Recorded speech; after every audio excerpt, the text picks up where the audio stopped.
All right, this is Tuesday, 21st September. Let's do a little review. By now, you've had time to fill out your answers for 16 to 17. So let's take a look at 16 and see if there's anything that's at least a bit confusing to you.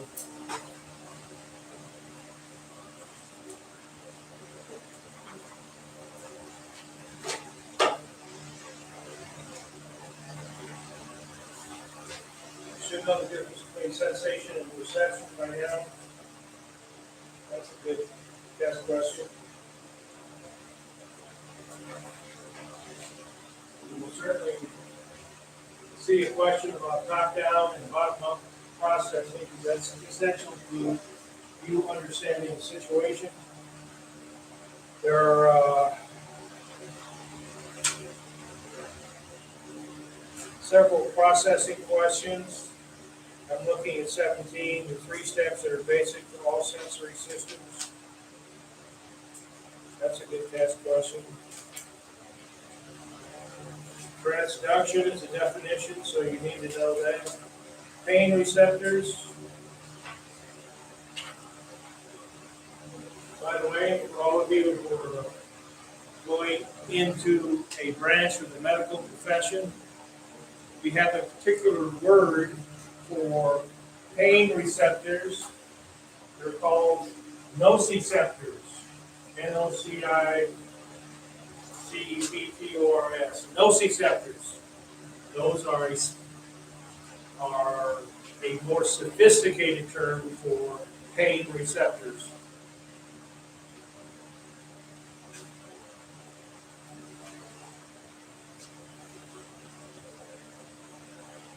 Now, we talked about thresholds, when we talked about the neuron and whether the neuron is going to fire or not. And I diagrammed that on the board. Where here we have a different definition of absolute threshold. Well, I guess the other was just called threshold, but I don't want to get you confused. The absolute threshold is when a person can hear the stimulus or feel, taste, touch, whatever it is, 50% of the time. So you're like really on the edge of being able to see something, to be able to hear it, to be able to smell it, figure out by touching what it is. So that's question 24, which is D.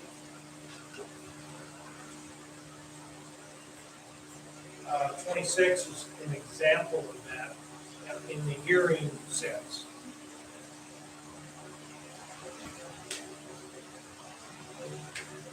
Okay, one of the things we haven't talked about, and it's too bad because it's really fun.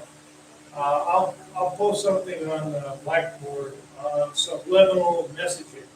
Has anybody ever heard that term? Subliminal messaging? Well, if you haven't heard it, then you wouldn't know what it's about. But what it is about, remember when I was doing the action potential over here, and I was showing there was a threshold, and sometimes you get a message here or here or here. It doesn't break the threshold, so it doesn't fire. Now we're talking about absolute thresholds, which are really, in a way, similar. You have at the 50% line, that's your absolute threshold. If somebody's sending you a message, sometimes it goes below your threshold, sometimes it goes above, and if you can hear it 50% of the time, then that's where your absolute threshold is. I use the example of pulling out a human hair and running across the top of your shoulder, and lower and lower. The closer you get to your hand, then you begin to feel it. And you know that because we discussed the fact that you have more sensory receptors around your hands because your hands do so many important things for you. And you have a lot of sensory receptors in your face because your face does a lot of things too, expressions, but it also has your eyes, your nose, your ears, your mouth. So those sensory receptors tend to alert you if there's danger coming your way. So, subliminal messaging. All right, here's an example for you. You are in the front seat of a car that's rolling down the street. Either you're driving or you just happen to be a passenger. Have any of you experienced this? While you're in the car and it's moving, you hear the you hit some big bug or a bird or something, and it shocks you. Anybody have that happen? Not doing too much driving around buggy season here. Well, here's what happens. Most people say, I say, what was it? It was some kind of hornet or bumblebee or something. And I would say, did you see it coming? And they say, no.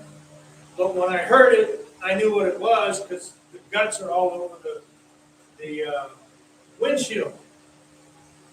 And I say, you actually, and most of the time they remember doing this. They remember it hitting, and then they say they sort of move out of the way, even though it's no danger because there's a windshield there. But you automatically have a reflex. If something's coming at you, to move your head out of the way. And the truth of the matter is, if we had a camera in the car, this is what really happens. The rock, the bug, whatever it is, the bird is coming towards you, and your eyeballs detect it. But it's either too quick or it's not clear enough for your brain to see it, because it's hard to see a moving object. If you don't believe that, then get next to a baseball plate and see if you can hit a fast thrown pitch to you. It's not easy to do. So what really happens is your eyeballs see that rock coming towards you, but you don't consciously perceive it. And so what do? Your body, because it wants to protect your eyeballs, it will divert your head. None of this you thought about. It's coming towards you. You're not aware that it's coming towards you, but you're getting the message through your eyeballs. You divert your head. Bam, it hits. And then you say, oh my God, look at all that bug guts all over the windshield. Okay? So that's an imperfect message. That's a subliminal message. Your eyeball saw it. It was below your threshold. And then, of course, once it hits the windshield, then it's obvious. But you take evasive action before your mental process tells you, move your head. Okay? That's an example of a subliminal message. The one we mostly talk about are things that are in our environment. They're there right in front of us, but we don't consciously pick it up. And I will load up a video that's got a lot of subliminal messaging.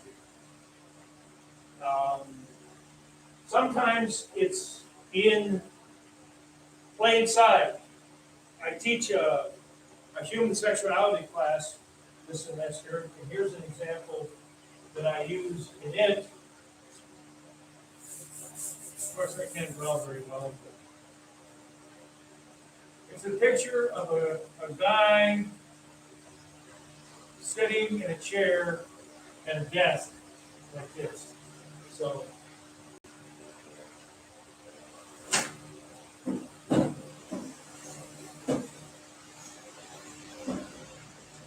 Probably not gonna make it.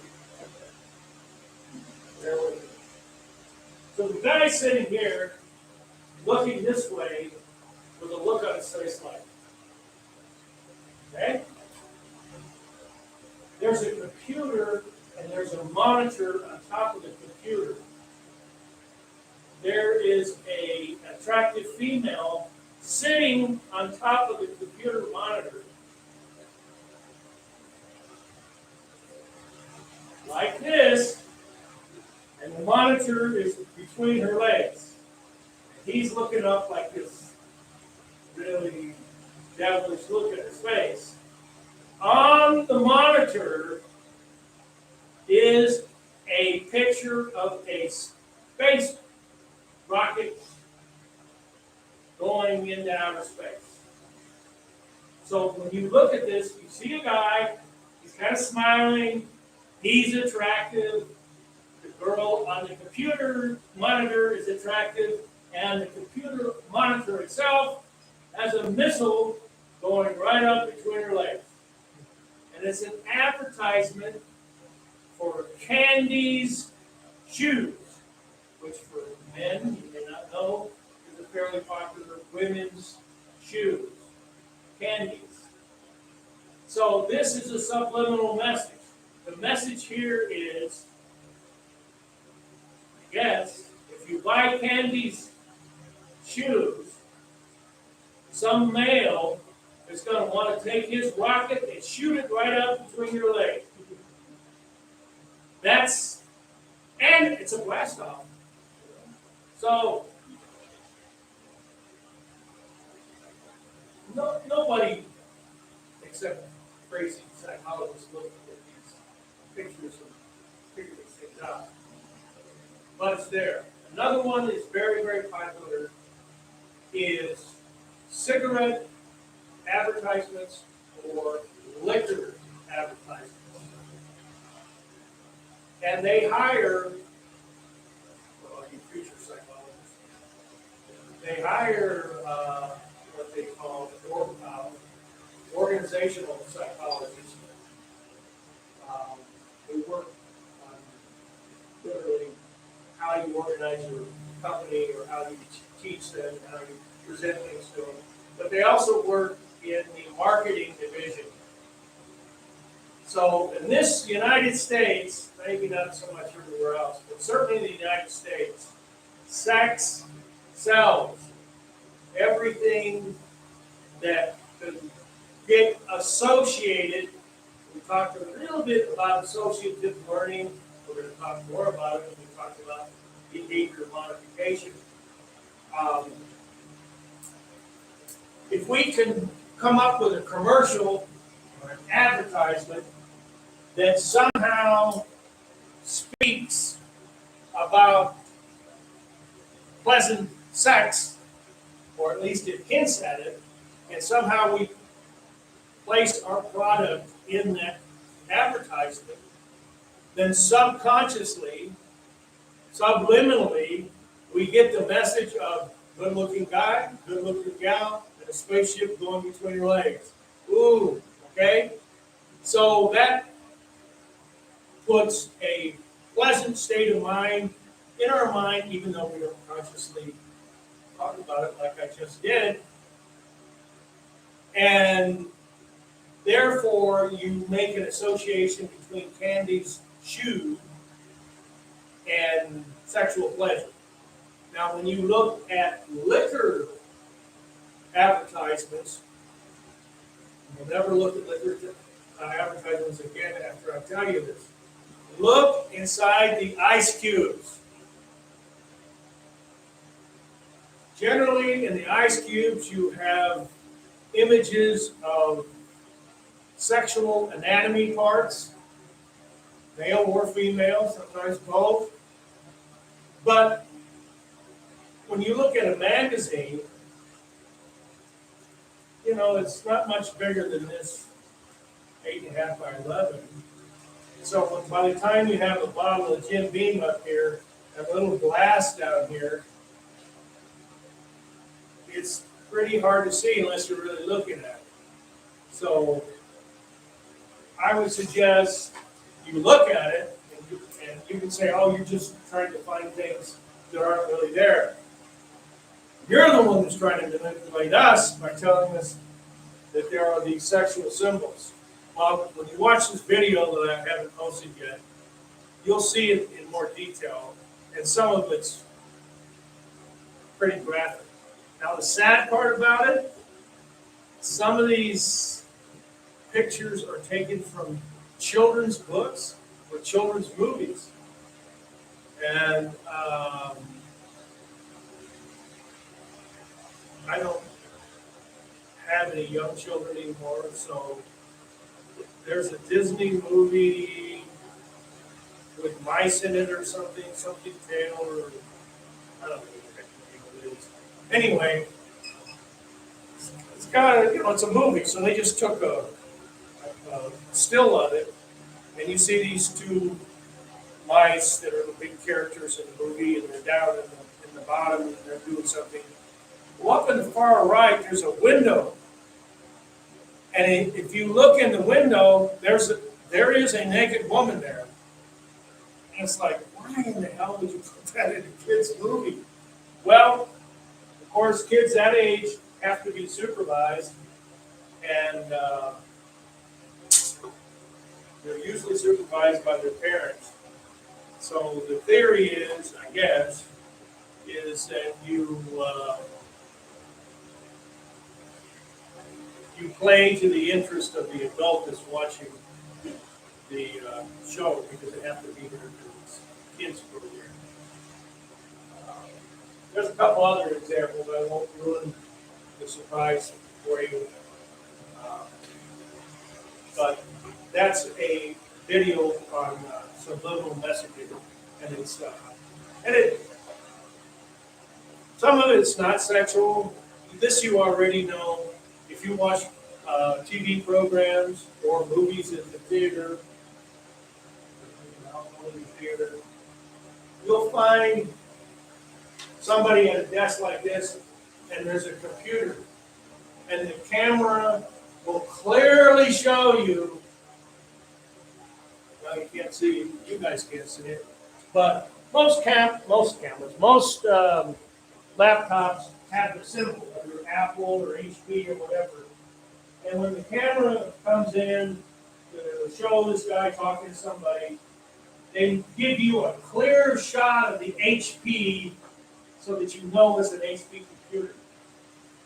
Well, that's not associated with sex, but what it is associated with is advertising, which is straightforward, HP, Apple, whatever, and it's in a movie that's dramatic or whatever, so that you make the association, and it's in essence, it's free advertising.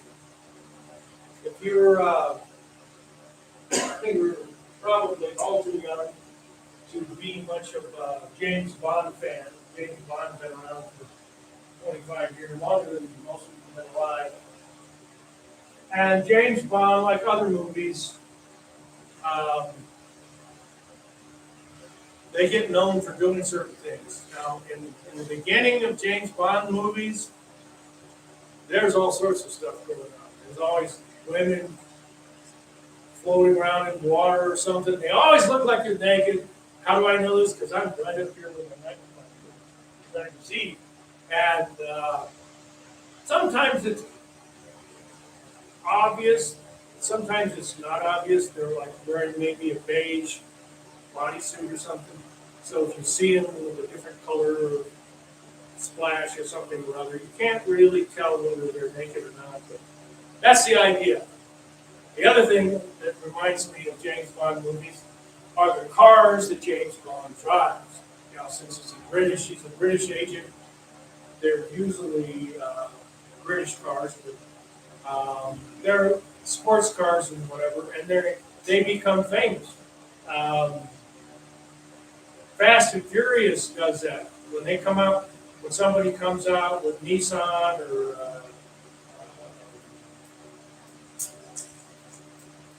other car makers, when they come out with a really, really sporty model,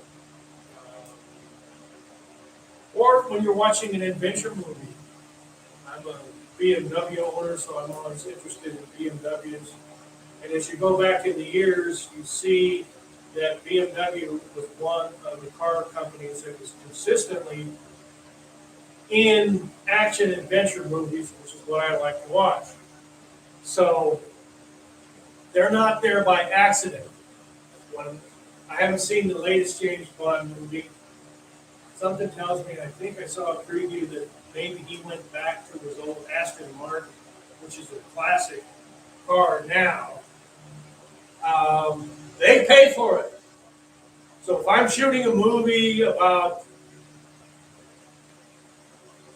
some drama that happens in a school, I'll call up Apple, I'll call up HP, I'll call up Dell and say, hey, I'm shooting this movie, I'm a famous producer, and I'm going to give you an opportunity to showcase your car, your computer, and we'll let you do that for, you give us $5 million, we'll put your computer. And then you show them what scene it's going to be so they know what they're buying. And then they buy it.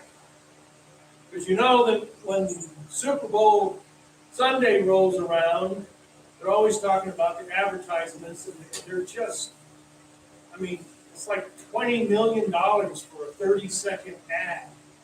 And you think, really? That's cost effective?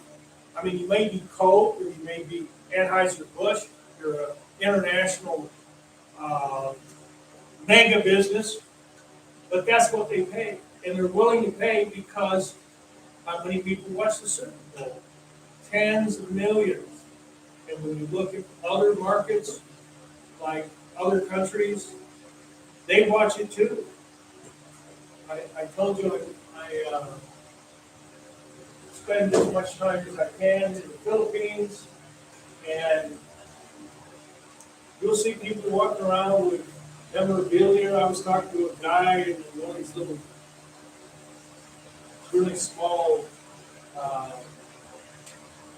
mom and pop eateries on the side of the road, and he was a big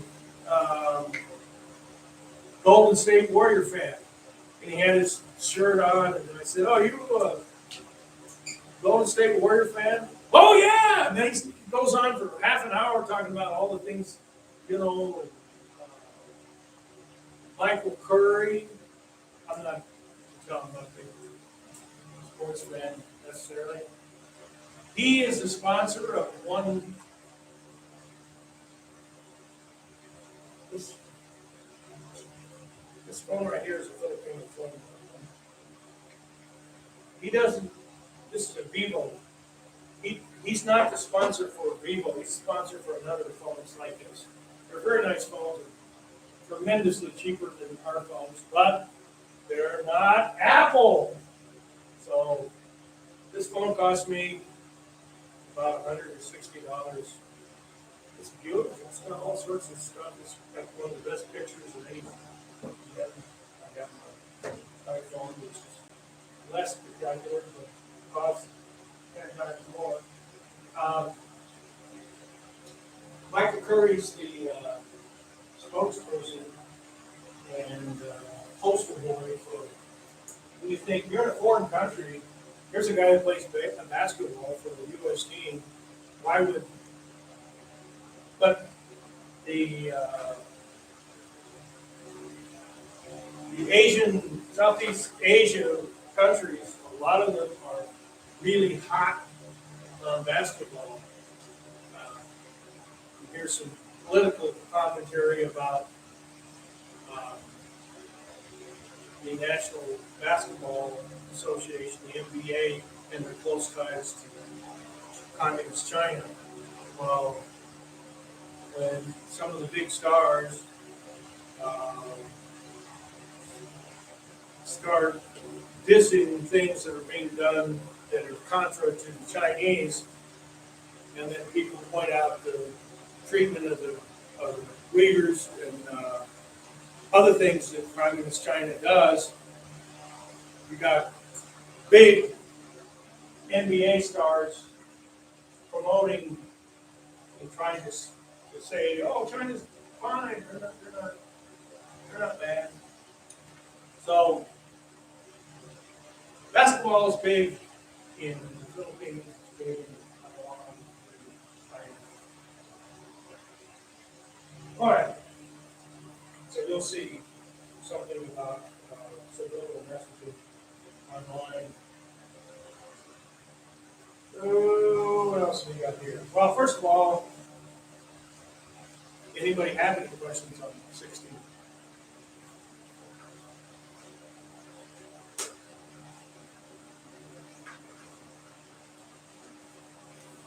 Remember, Bo Volato said, when he was talking about sensation and perception, it's all about context. So when you think about what you see, hear, taste, touch, and all those things, you have to consider the context in which you see. All right. Did any of you take the opportunity to look at the video I posted on behavioral modification? Okay. I would strongly suggest you review that because there will be test questions on that. And I'll tell you from past experience, students really do really well on that section or really poorly. There's not much in between. And it's, I guess it's like some concepts in math or physics. You either kind of get it or you don't. And if you don't, then you don't get the right answer when it comes to the test or the study guide for that matter. So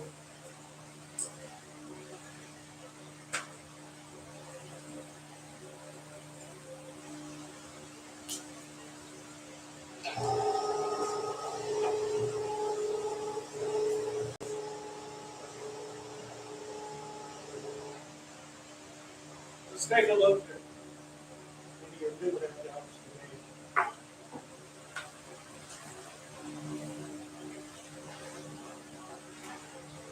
Little Pavlov's dog here. Have any of you heard of Pavlov, Ivan Pavlov, before you enter this class? If you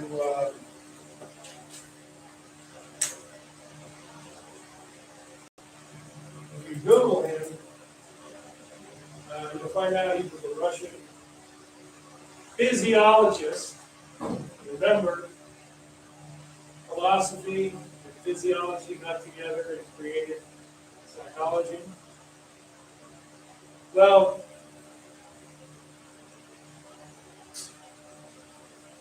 you all know that you have saliva glands in your mouth, right? Saliva.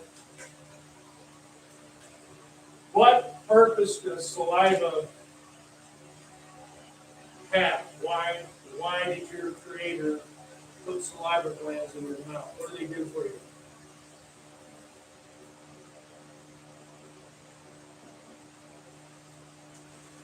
Anybody know? They allow you to create spit so you can spit on somebody when you're looking just at them.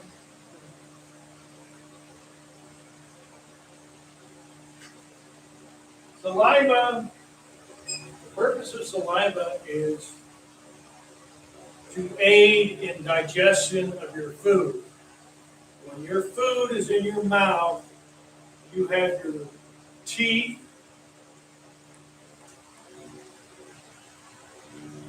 Here's a new word for you. To masticate with, masticate with, means chew. And you have saliva, which gets into your food and starts beginning to break it down. And then there's a whole process of digestion, which, for those of you who are pursuing the medical field, will probably end up with you having to memorize the Krebs cycle, which is very, very difficult to memorize all the steps in the Krebs, Krebs cycle, which tells you how food gets broken down. Thankfully, we don't have to go there in this class. So, Ivan Pavlov, being a physiologist, was studying the process and principles of saliva.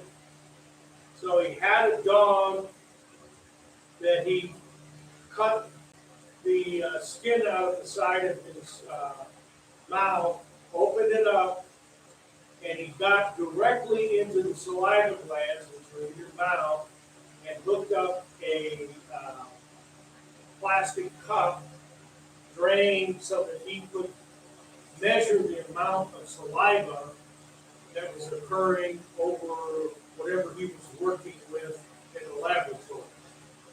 All right? So,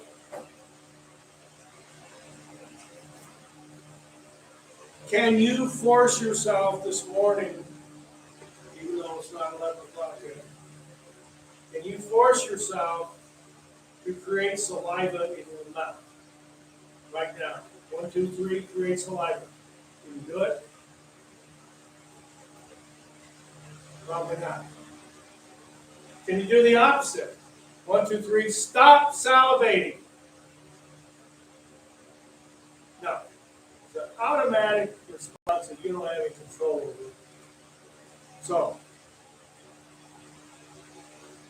here's the $50,000 question.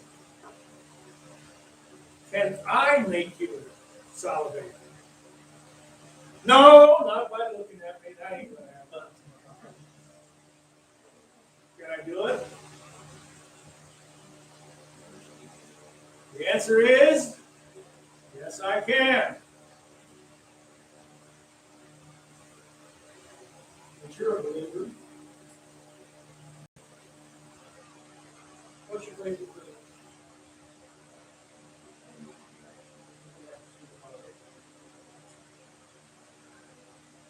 Green. Good. Woman, green enchiladas. Where do you get something making for you? Or your mom makes it? When's the last time you had it?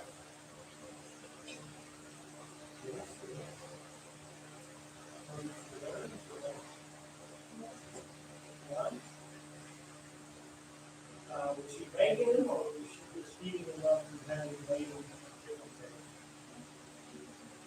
She made them that day? So you knew she was going to make them. Did she tell you, hey, I'm making your favorite? And then you had to wait. Is there a particular drink you like when you're eating your favorite level? Okay. You like the smell of it? You like the way it looks? Do you remember, did she serve you the enchiladas? Or did you get it yourself?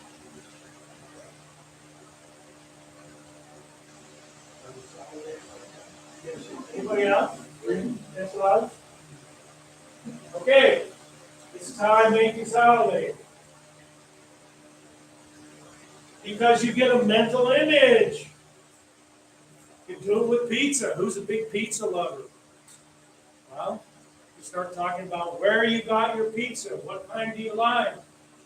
Who creates it? At home? At your preferred restaurant? Before long, saliva. Right?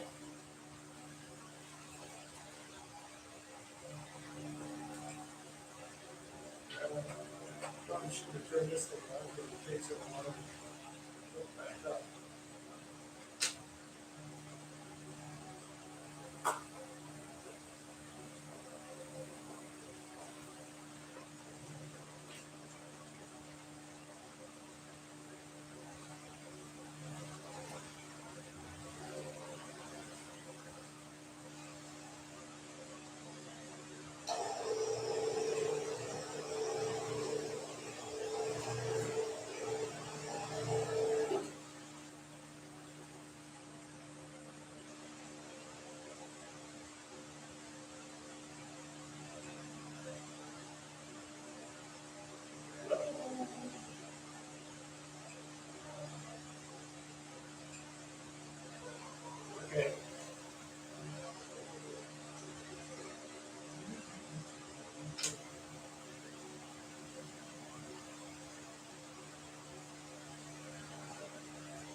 Take a look at this.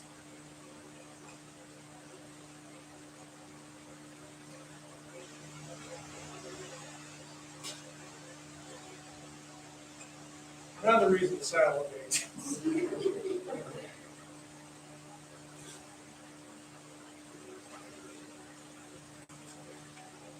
Okay. What does this have to do with Ivan Pavlov?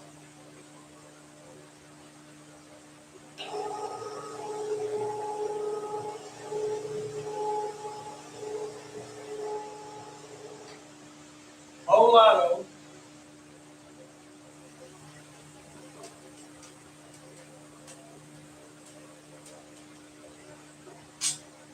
told us that our sensation and perception always have to consider the context. And we said we learn to see, hear, taste, touch, all that stuff by interactions with the world. You would call it associations.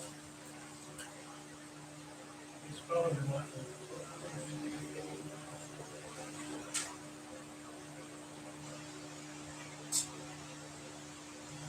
Like I said, this is a seat or a chair, and if I just say the word, there's an association in your brain that says, oh, he's talking about chairs. Generic. Could be a lounge chair, could be a beach chair, could be a desk chair, could be all sorts of things. But at least you know what it is, a chair. So, the learning theory, social learning, cognitive theory, or social learning theory, talks about learning through association. Everything we learn is an association. We learn colors, we learn numbers, we learn objects through associations. So, here is Ivan Pavlov sitting in his lab with his little notebook, writing notes to himself. The dog is in the machine, it's hooked up, it's functioning, and the door opens and one of the lab assistants comes in, bam! The dog starts salivating. Why did the dog salivate? Because he likes the lab assistant? Magic Mike? No.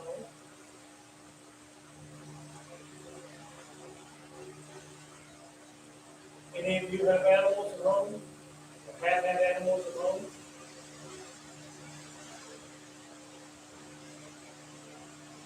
Do you tell your animal that you're about to feed them before you feed them? Have they made the association, whatever word that means? Papas, get us papas, Rocky. I see. If there's an association, it doesn't matter what words come out of your mouth if the dog doesn't speak Spanish or English. Either one, but they can associate whatever that noise makes to their ears, what you're trying to do. So if you say, want to go for a walk? Want to go outside? They can remember that. Or, they're not that stupid.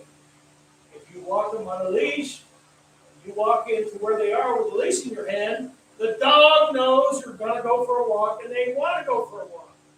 So they get excited and they wag their tail because they associate that because of prior experience. You put that A into Whataburger because it was convenient for you to do so because you have seen that name.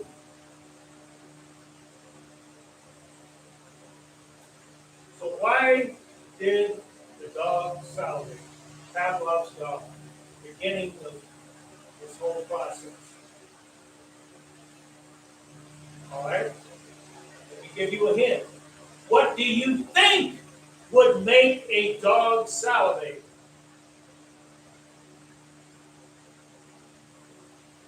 Because they anticipate being served green enchiladas? No. You get dog food in those big 40-pound bags. It's got that crinkly plastic stuff. You start reaching around and making that noise. The dog can hear it. Boom, they're there. You have a cat. The old school ways, they used to give you cat food in a can, and you put it in the electric can opener in the kitchen. The cat could be anywhere in the house. They come flying into the kitchen because they know that sound means you're opening a can, and they're hoping like hell it's cat food, because I'd like to have some. Right? They've made the association. So now I'm going to ask you again, why did Pavlov's dog salivate? You know he salivates in the presence of food, correct? But there is no food. So why is he salivating? In anticipation of food, correct? Why would he anticipate being fed? Well, who do you think feeds the dog? Dr. Pavlov? No, the lab assistant.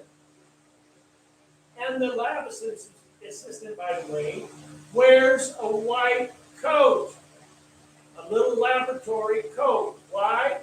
Because he also cleans the cages for food, and sprays them down for urine, and he also feeds.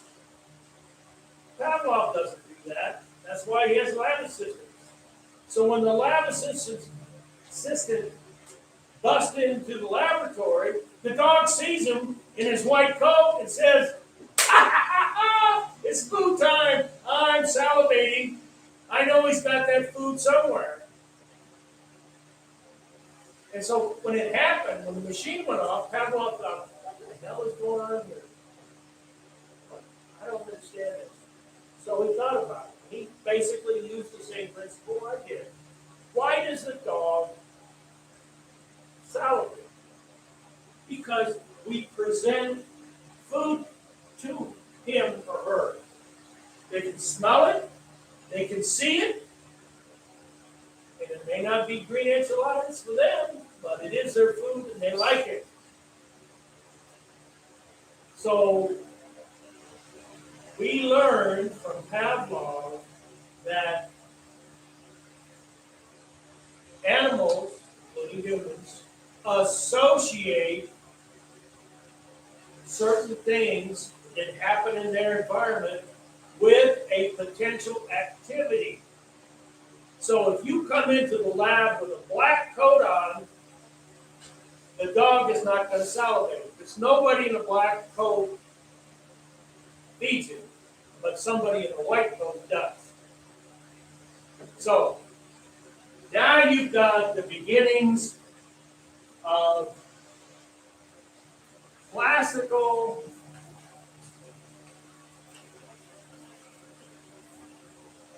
conditioning.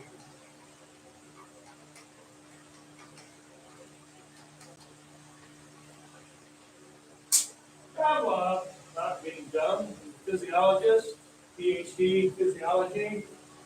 So he says,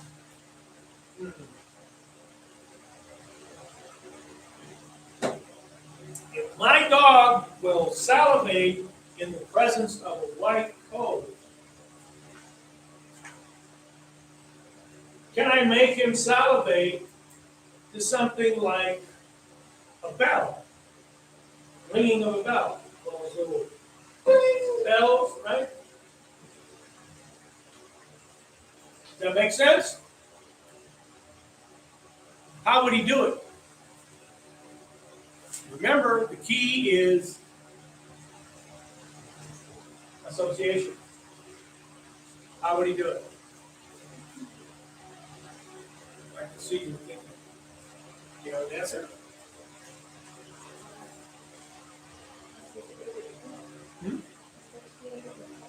Associate it with food. So you take an object like a bell and you take it to the dog and you ring it. What does the dog do? Nothing. Maybe he'll look at you like, oh, I heard it. So what? But no. This is the answer. You take the food in one hand and the bell in the other hand, and you walk up to the dog, you put the food down, you put the bell down, and then you give him the food. And the next time you feed him,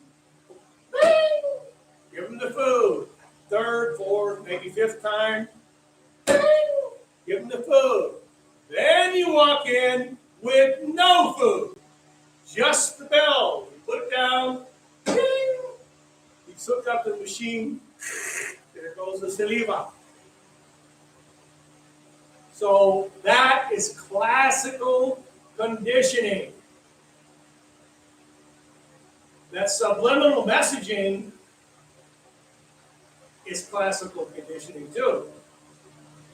Because you have learned from your upbringing what you think is a tasty Mexican dish.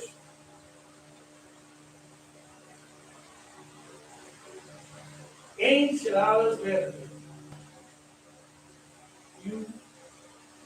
Let's say you're not from the South.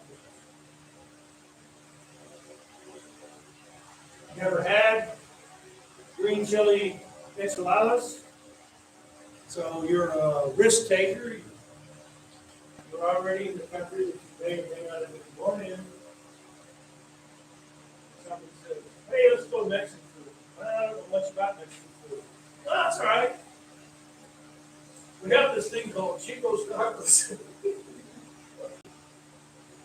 No, we have these things called enchiladas. You can have them with green chili or red chili, and you can have different things in it. You can have cheese, you can have chicken, you can have different kinds of carne de res, carne molida, beef steak, or whatever.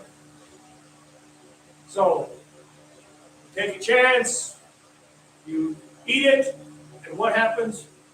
Wham! This stuff is great! I love it. Thank you for introducing me to it. So you learn what you think is good food, what you like. That's what you do with Magic Mike. Some women, fortunately, say, oh, I don't like guys that look like that. They're too muscular. I don't really like that. Thank you. I'll never look like that. So, that's a good thing. But you make your own judgment.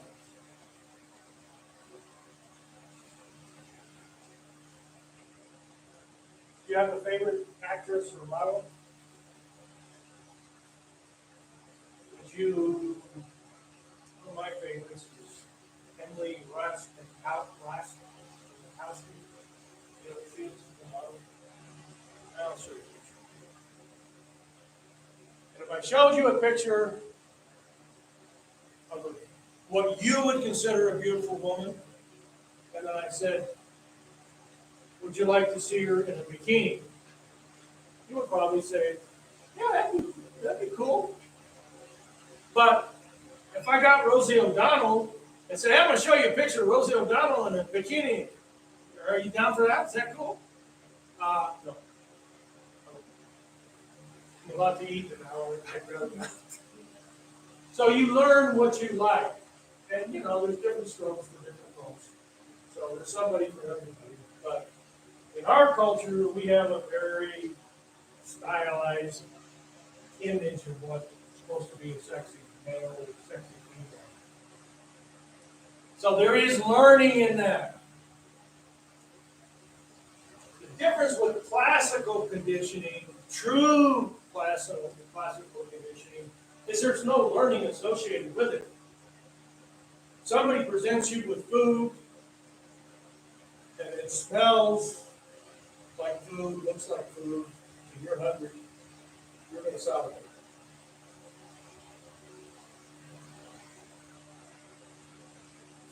So it's sort of unlearned and sort of a little bit learned.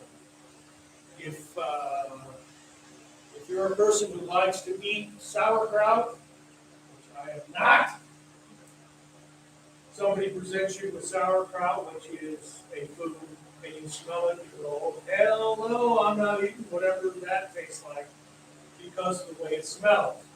So there's some learning in there. But for the most part, classical conditioning, we're thinking of reflexive responses, not things you think too much about. Because we also have another bigger portion of conditioning called operant conditioning.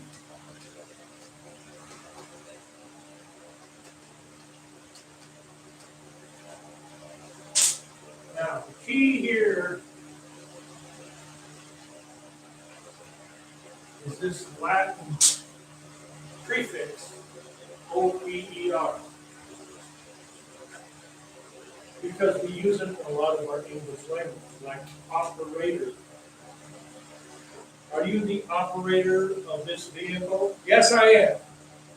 I am the driver.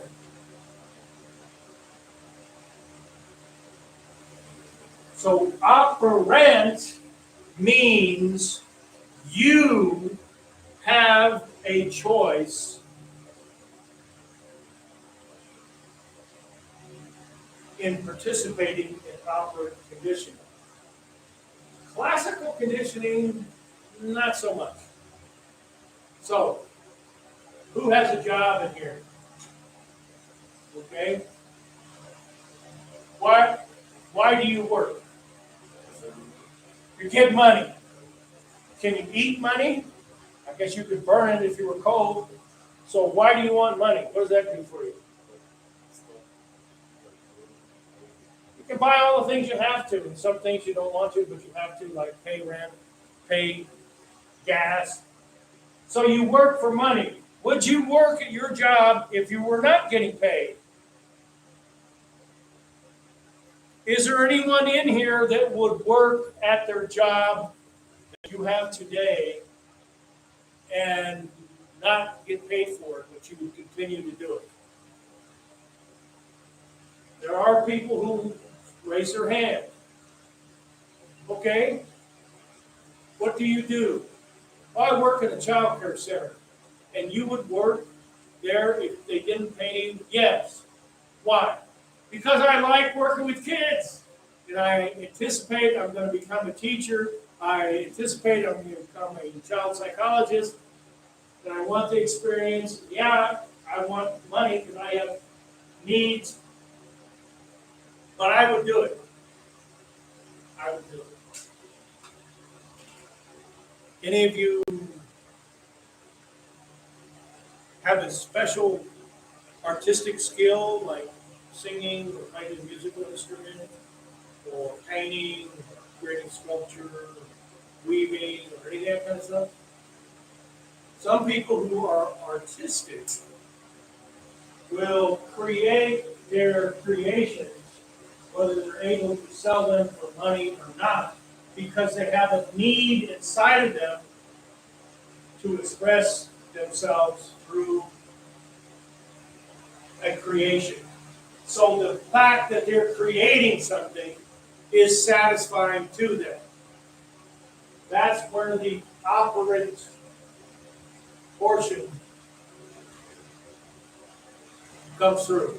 Somebody over here have a job? All independent people? You have a job?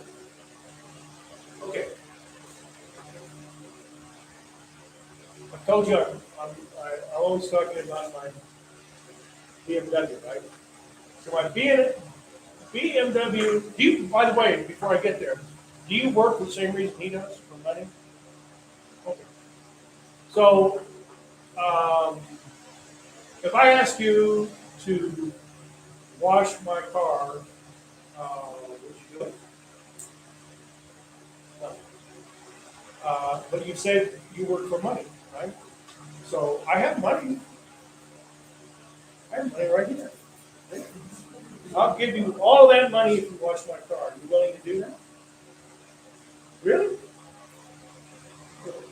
How about you? You work for money. All right.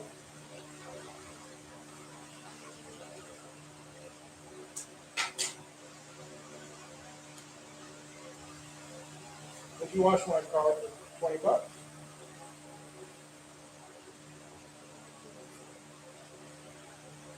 Only the outside, right? How about 40?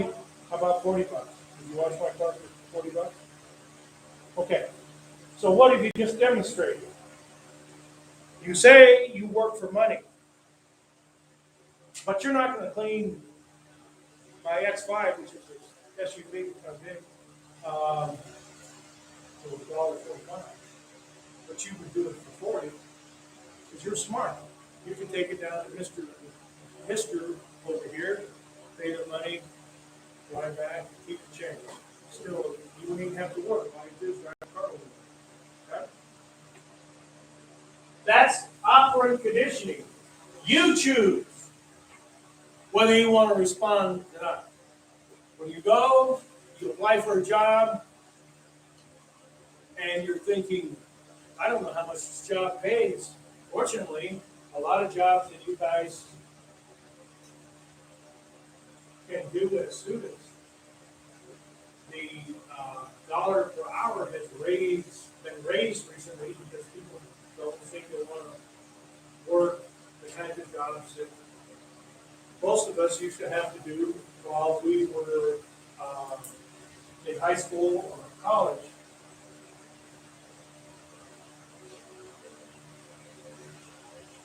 I may have told you that I went to a community college. When I graduated, I had to transfer to an upper division school. I transferred to the University of Illinois, and my major was child clinical psychology. And I don't know, I believe it was the very first semester, since I already had 2 years of college. Very first semester, I was taking a child psychology course, and my instructor, Dan Whitley, Dr. Whitley asked me, because he knew we had asked, what our majors were, and he said, would you like a job? And I said, well, actually, I don't know. I said, I already have a job at the school. I had a part-time job working with the admissions and counseling. And he said, I just wrote a grant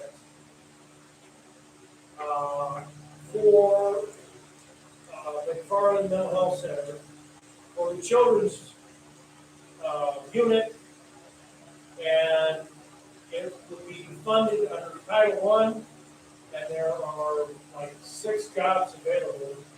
And I am sure, wink, wink, if you go over there and apply, you will get the job because you will tell them you're in my class. And I said, yes, sir, I will do that. So I went over there, interviewed. By the way, I'm in child psychology, and Dr. Whitley is one of my professors, and they hired me. I didn't even ask what the wage was because I did not care. It was nice to have money, and I needed it, but the money was not why I took that job. I took that job because I knew it would introduce me to things that I needed to be exposed to. Because you know what? I may not like child psychology. I may not like psychology at all. I could have guessed wrong. EPCC says we are a great place to start, and we are, because people change their mind on what their major is. Some of you may not even have a declared major, which is fine, because don't feel bad. Some people in this room who say, I'm going into nursing, I'm going to be a rad tech, I'm going to be a social worker, and then they get into it academically and they don't like it. So they change.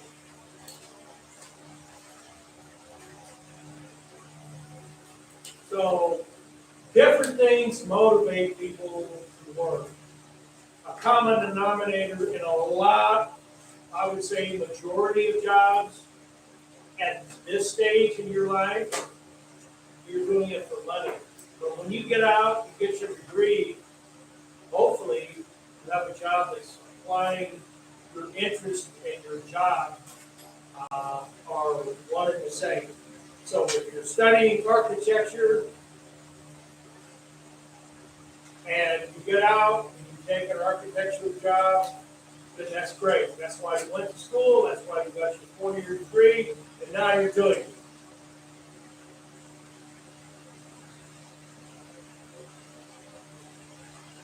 You may know I have a law degree as well. You can say, well, what can you know? Law degree, well. There are so many things you can do with a law degree, it's unbelievable. And a lot of it doesn't have anything to do with traditional practice of law. There was a guy I knew who was a high school principal, and he had a law degree. A lot of people with law degrees go into the financial business. They're not being a lawyer for some big law, no, some big banking conglomerate. They're just being a trader or a manager or something. So when you say you're an attorney, that doesn't necessarily mean you have clients and you help them out with whatever you're talking about. A lot of lawyers do that. There's a whole boatload of lawyers who get into law, don't like it, but because they have a Juris Doctorate, they can get a job doing something else that's sort of related. So, find your niche. As the famous saying, if you can do what you want to do for employment, then you'll never have a bad day because you're doing what you want. Sometimes, often, especially at this stage of your life, we're doing things that we would not do, but for the fact we need money. And partially, it's because the kind of job you can get is not really related to, like the job I got was directly related to my degree. Now, if somebody, and the other job I had, which was working in admissions and counseling, was directly related as well. But if somebody said, hey, we have a groundskeeper here, but we're hired, we do here at EPCC, we have student worker jobs. We want to take a job helping the groundskeeper here. He happens to be a really nice guy, by the way. You might say, what does it pay? Oh, minimum wage. I don't think so. If I'm going to do minimum wage, I might as well sort of try to get near what I might do when I graduate. So that's a concept we're going to have to talk more about. I'll have to post a couple of other videos on operating conditions. classical conditioning is pretty easy. You have the handout. What you do is your designated psychologist giving you says you associate the bell, the light. Um, there's a famous story in psychology where John Watson took a little kid called Little Albert and presented all these things in front of him, all sorts of things, animals, newspapers, toys, all sorts of stuff. And he found out that Little Albert really loved this white rat. He really liked this white rat. So he played with this white rat and was really happy. And Dr. Watson also knew that Little Albert did not like loud clanging, like when I beat on this lectern over here when we were responding. You know, some big noise like that, I'm not going to hit it that hard, but he didn't like that. He always cried, got upset, asked to stop. So, what did mean old Dr. Watson do? He took that damn white rat, and every time he gave it to Albert, behind him, where he couldn't see, was one of those Chinese gongs. Wham! So, being classical conditioning, little Albert thought, this used to be my favorite toy thing to play with, but now every time I hear this damn clanging, I start wailing and crying.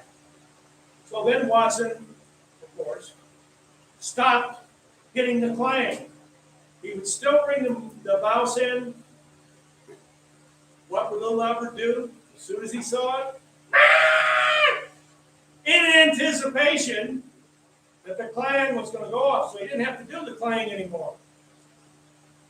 So, speaking of clangs, Watson goes home, and his wife's about to feed him, and she says, how was your day? Well, I did this miraculous thing with Little Albert. And his wife starts thinking, that's child abuse. So she gets a pan and whacks him over the head. How do you like that? Not too much? Okay. You need to go and undo what you did. So can you reverse a classically conditioned situation? Oh yeah. How do you do it? Small little steps. Put Little Albert over as far as from the front door as you can in that little corner. You got him with his favorite little child care worker. He's eating ice cream. He's got a little bit of Beethoven music in the back. He is happy as he could ever be. And what do? You walk in with that white rat, and he sees you. As soon as he sees you, you leave. Before he starts wailing. And then you do this a couple of 5, 10, 15 times. And the next time, you have the rat, you bring it to here. And then you leave. And you progressively do this till you get all the way over into the corner, and the clang is never heard, and eventually you can give Little Albert the white rat, nothing bad happens, and you have extinguished that classically conditioned response. How could this be helpful? Anybody afraid of flying in an airplane? Anybody afraid of riding an escalator or riding an elevator? Well, a lot of people have little quirky things that don't like. You can go to your clinical psychologist. I had an ex-wife, emphasis on the ex, who was afraid of balloons. Why? Probably some association way back when something happened. Maybe she was a little kid at a party. She had balloons and one of them went in her face and scared the hell out of her. Whatever. So I wasn't going to treat her because we didn't have that kind of relationship. So I talked to one of and I made her go over. He's an adult. I made her go over to see him, and he did that, reversing whatever caused her to be afraid of balloons. But she was like 35 at the time. She'd been afraid of balloons in retirement. Deathly afraid, not just mildly uncomfortable. If she was walking in this room and saw one balloon in here, she would go the other way. And any time that she had a birthday at work, she would tell people weeks beforehand, don't anybody bring balloons, not even the little aluminum nice ones that you stick in a flower with the flowers, I don't want them. And she wasn't kidding, she would freak out. So, anyway, systematic desensitization. I don't know if anyone would look at the study guide questions that close, but that's what it's called. And so you can reverse it. And that might be a reason for you to go and see a therapist. If you're definitely afraid of flying on an aircraft, you just set up a program to teach you not to be so afraid. And it works. All right. Back to see you on Thursday.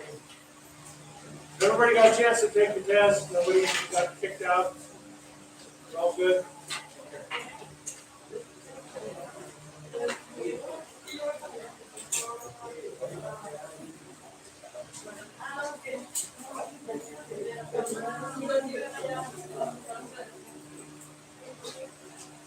Take care.